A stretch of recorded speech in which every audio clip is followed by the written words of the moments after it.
Please, the couch is all yours. Make yourself at home.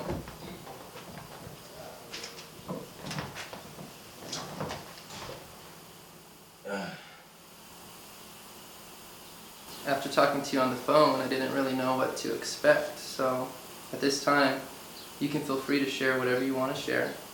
And if at any point you feel uncomfortable, we can always take a break and stop, and we can meet another time if you need to. What is it that you're here for today?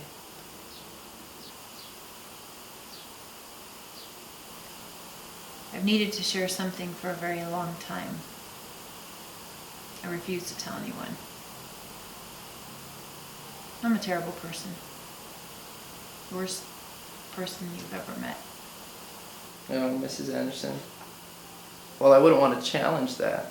Perhaps you need an alternate way of looking at things.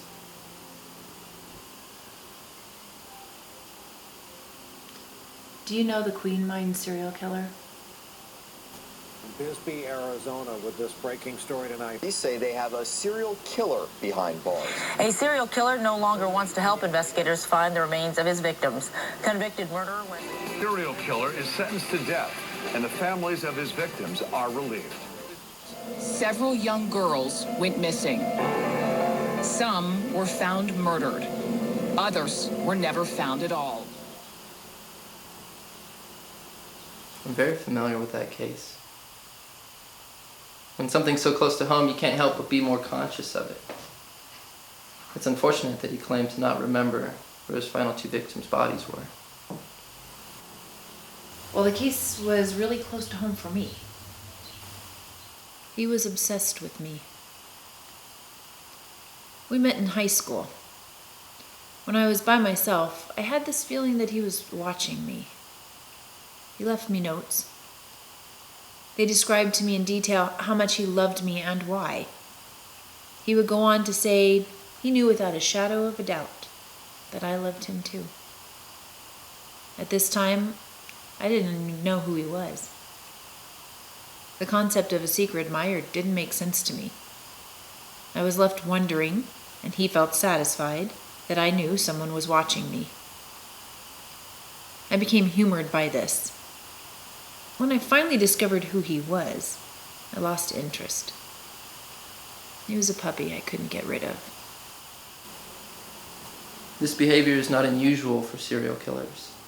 Often they will imagine a love and intimacy with someone they... You asked me what I was here for today. I'm here to clear the name of the Queen Mine serial killer. I am, in fact, certain that the killer is still alive.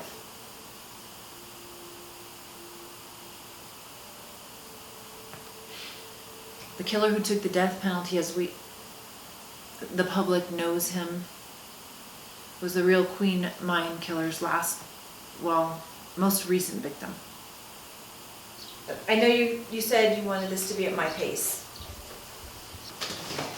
If you could excuse me, the restroom is down the hall on the left? Yes, that's right.